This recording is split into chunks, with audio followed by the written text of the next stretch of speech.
In this video, we are going to see how we can attach a Google Doc to an email so that we can send this document with an email directly from the Google Docs.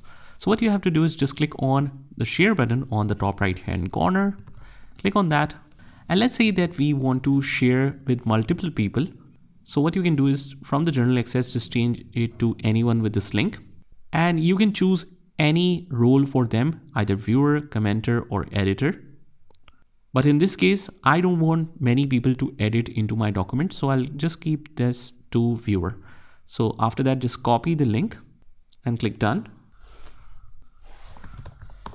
And now basically you can share it in the email body just by pasting it. And you can write your regular email, whatever it is about.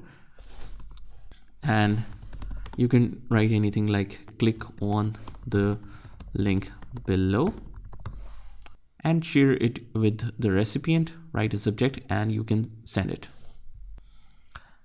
And alternatively, if you want to do it directly by being in the email, you can click on this little icon of Google Drive, click on that, and under the recent ones, you should be able to get this link.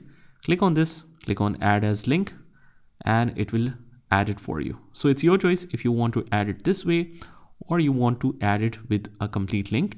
It's completely up to you. So that's how it is done. I hope you found this video helpful, and if you did, hit the like button and subscribe to our channel, and I will see you in the next one.